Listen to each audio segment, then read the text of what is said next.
5월 5일 월요일 이 시간 하나님께서 주시는 말씀은 민수기서 19장 11절에서 22절 말씀입니다. 19장 11절에서 22절 말씀. 사람의 시체를 만진 자는 이레 동안 부정하리니 그는 셋째 날과 일곱째 날에 제물로 자신을 정결하게 할 것이라. 그리하면 정하려니와 셋째 날과 일곱째 날에 자신을 정결하게 하지 아니하면 그냥 부정하니 누구든지 죽은 사람의 시체를 만지고 자신을 정결하게 하지 아니하는 자는 여호와의 성막을 더럽힘이라. 그가 이스라엘에서 끊어질 것은 정결하게 하는 물을 그에게 뿌리지 아니하므로 깨끗하게 되지 못하고 그 부정함이 그대로 있음이니라. 장막에서 사람이 죽을 때의 법은 이러하니 누구든지 그 장막에 들어가는 자와 그 장막에 있는 자가 이래 동안 부정할 것이며 뚜껑을 열어놓고 덮지 아니한 그릇은 모두 부정하니라. 누구든지 들에서 칼에 죽은 자나 시체나 사람의 뼈나 무덤을 만졌으면 이래 동안 부정하리니 그 부정한 자를 위하여 죄를 깨끗게 하려고 불사른 재를 가져다가 흐르는 물과 함께 그릇을 담고 정결한 자가 우슬초를 가져다가 그 물을 찍어 사막과 그 모든 기구와 거기 있는 사람들에게 뿌리고 또 뼈나 죽임을 당한 자나 시체나 무덤을 만진 자에게 뿌리되 그 정결한 자가 셋째 날과 일곱째 날에 그 부정한 자에게 뿌려서 일곱째 날에 그를 정결하게 할 것이며 그는 자기 옷을 빨고 물로 몸을 씻을 것이라. 저녁이면 정결하리라. 사람이 부정하고도 자신을 정결하게 하지 아니하면 여호와의 성소를 더럽히니 그러므로 회중 가운데에서 끊어질 것이라. 그는 정결하게 하는 물로 뿌림을 받지 아니하였은즉 부정하니라. 이는 그들의 영구한 율례니라. 정결하게 하는 물을 뿌린 자는 자기 옷을 빨 것이며 정결하게 하는 물을 만지는 자는 저녁까지 부정할 것이며 부정한 자가 만진 것은 무엇이든지 부정할 것이며 그것을 만진 자도 저녁까지 부정하리라. 자, 오늘 본문은 정결에 대한 규례입니다.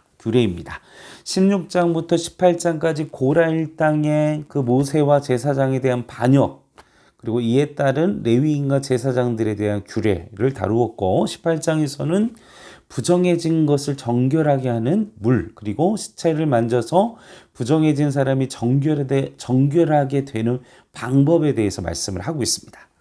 자, 그리고 20장에는 요단강 동편까지의 여정에 대해서 또 이야기를 하고 있고, 오늘 19장에서는 정결에 관한 율법, 여러 가지 사건들 속에서 이스라엘 족속에게 그들의 정체성을 상기한, 그들의 정결에 관한 이 법이 그들의 정체성, 이스라엘의 정체성, 하나님을 믿는 사람들의 정체성을 상기하게 하는 그런 의미를 가지고 오늘 본문이 기록되고 있습니다.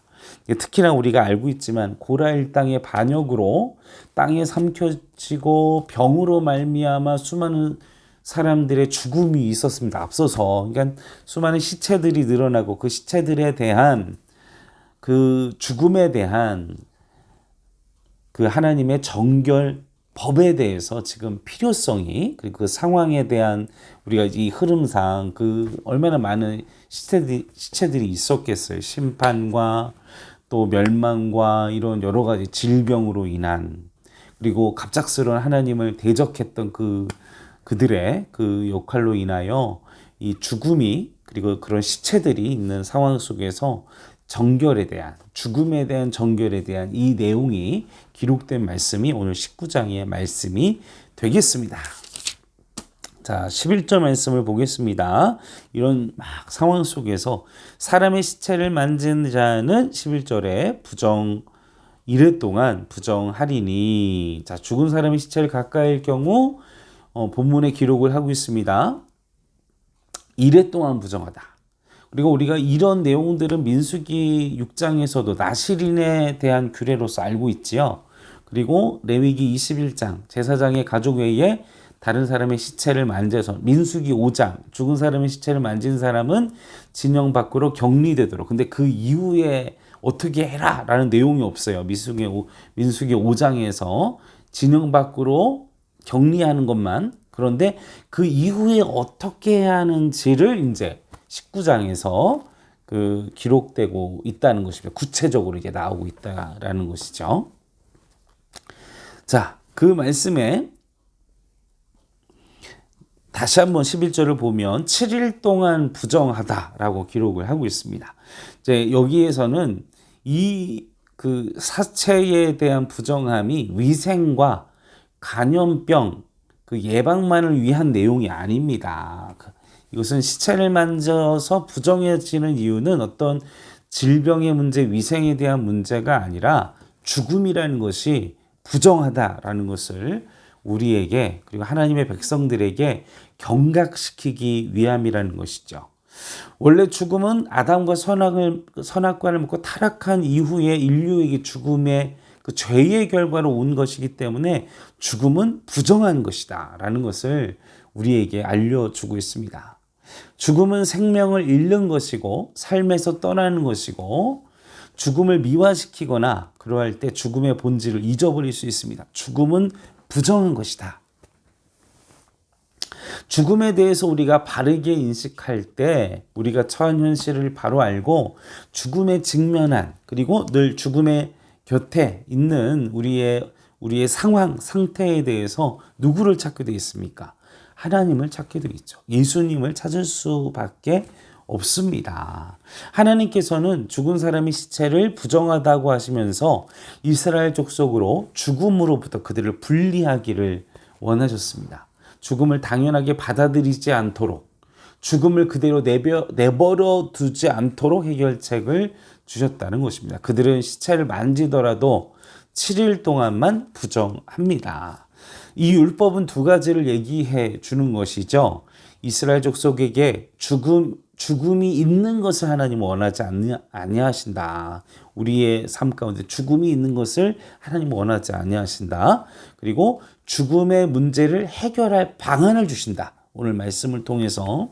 그래서 다음 절에서는 시체에 접촉해서 부정한 사람을 정결하게 되는 방법들이 12절에부터 19절에 쫙 그 방법들이 정결하게 되는 방법들이 구체적으로 기록되어 있습니다. 시체에 접촉해서 부정한 사람은 7일 동안 진영 밖에 있으면서 세 번째 날과 일곱째 날에 잿물을 뿌려 정결하게 하고 또 1절에서 10절에 보면 이 잿물은 부정을 씻는 물, 1절 10절에 내용이 나와 있죠. 잿물에 대한 내용이. 그리고 이 물을 뿌릴 때 정결해지는 이유는 어떤 위생상의 어떤 살균 효과를 얘기하는 것이 아닙니다. 속죄제와 같은 제의적 의미를 가지고 있기 때문인 것입니다. 부정해져 있기 때문에 속죄제로서 정결하게 하는 죽음은 죄의 결과라서 죄의 문제가 해결될 때 죽음의 문제가 해결되는 것입니다. 죄의 문제를 해결하는 것을 오늘 이 구약 바로 민수기서 오늘 19장에서 그리고 1절에서 10절에서 이 잿물을 뿌리는 것을 통하여 깨끗하게 하기 위한 잿물이라는 것이죠. 오염된 사람을 치료하는 이 행위, 이 잿물을 뿌리는 것 바로 속죄의 행위를 말하는 것입니다. 이 모든 행위들, 그 모든 것들에는 바로 예수 그리스도에 대한 그 속죄, 보혈의 의미, 보혈의 필요함, 예수 그리스도의 십자가, 죽으실 수밖에 없었던 주님의 보혈이 필요할 수밖에 없었던 속죄하는 방법이 필요할 수밖에 없었던 일단 주님은 그 예수 그리스도의 그 예표 우리가 또 구약에는 그 잿물을 속죄하는 그런 행위들 죽음의 오염을 치료하는 그 속죄 그것이 그런 행위로서 하나님은 지시를 하셨다라는 사실인 것입니다. 이 고라 일당의 반역으로 인해서 얼마나 많은 사람들이 죽었습니까? 땅에 삼켜져 죽고 병으로 죽고 이런 죽음의 막 시체들이 널려 있는 이 상황 속에서 죽음을 그들에게서 분리시켜서 절망에서 구원해서 영원한 생명이 있는 하나님께 구별시키기, 하나님께 속하게 하기 위해서 바로 이런 정결례 그리고 죄에 대한 이 죽음에 대한 심각성을 우리에게 경고하시기 위해서 오늘 말씀을 기록하고 우리에게 도전하고 계시다라는 사실인 것입니다. 그래서 17절과 19절 말씀을 우리가 계속해서 보시면 이 17절부터 19절까지의 말씀은 12절의 말씀의 내용을 더 자세하게 풀어간 것입니다. 12절의 이 내용들을 바로 17절과 19절에 더 자세하게 상세하게 풀어서 설명을 하신 것입니다. 그런데 이 내용 중에 정결한 사람이 잿물을 부정한 사람에게 뿌리라는 내용이 추가되어 있고, 잿물을 그 스스로에게 뿌리는 게 아니고 다른 사람이 뿌립니다. 어떤 사람이 정결한 사람이 부정한 사람에게 뿌립니다. 그리고 그 부정한 사람은 부정한 사람을 뿌릴 수 없습니다. 그게 효과가 없다라는 거예요. 부정한 사람은 그 잿물을 뿌리는 것으로 깨끗하게 속죄가 되지 않습니다. 뭐 어떻게 돼요? 정한 사람이 잿물을 들고 뿌려줘야만 정결하게 될 수 있다. 예수님도 죄가 없으셨기 때문에, 예수님은 하나님이시기 때문에 우리의 모든 인류의 모든 죄를 대속하실 수 있는 죄인을 어떻게 깨끗해야 합니까? 그렇죠? 그런 내용이 기록되어 있다라는 것입니다. 그래서 정한 사람이 부정한 사람 깨끗해 하는데, 정한 사람도 부정한 사람 깨끗하게 하는 대신 그 정하게 뿌렸던 사람도 부정해집니다. 이게 말씀에 우리가 계속 읽어보면 내용이 기록되어 있습니다. 자, 우리에게도 누군가 깨끗하게 씻겨줄 죄가 없는 정결한 사람, 예수님이 우리에겐 그래서 예수님이 필요합니다. 우리를 깨끗하게 해줄, 우리의 부정한 죄를 깨끗하게 해줄 죄가 없는 정결한 사람, 바로 주님이 우리에게도 필요하다. 주님이 필요하다. 예수님이 필요하다. 우리가 죄를 짓고 연약함으로 쓰러져 있을 때마다 나는 예수님이 필요한 사람이구나. 예수님 보혈이 필요하구나.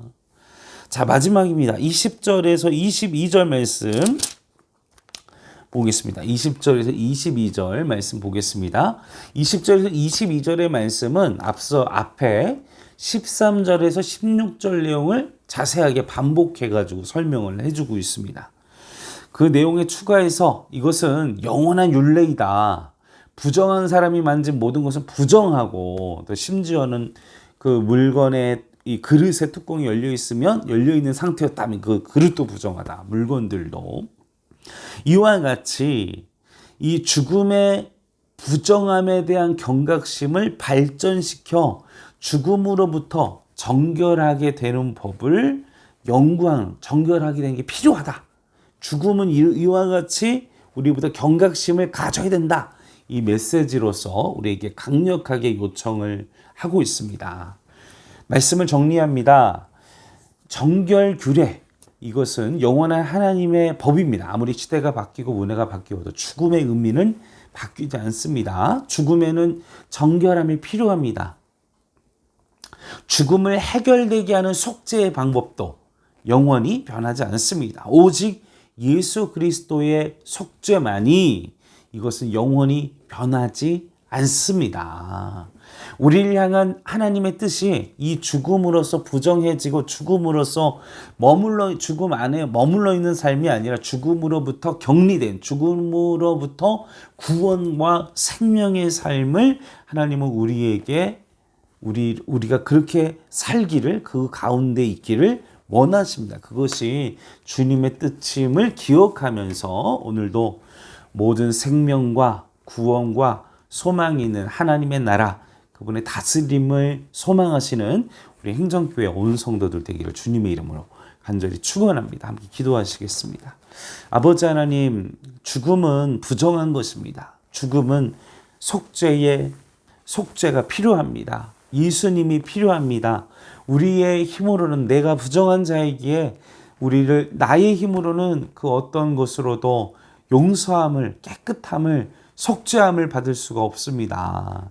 그 어떤 것도 예수 그리스도의 십자가의 보혈을 대신할 수 없습니다. 주여, 이것을 우리가 기억합니다. 고백합니다. 주님의 보혈을 믿음으로, 또 주님의 보혈의 영원함을, 또 주님의 보혈, 예수 그리스도의 그 십자가의 사랑, 하나님의 사랑을 우리가 누리며 살아가는 한 주간이 될 수 있도록 주여 도와주시옵소서. 감사를 드리며 울고 나신 예수님의 이름으로 간절히 기도하옵나이다. 아멘.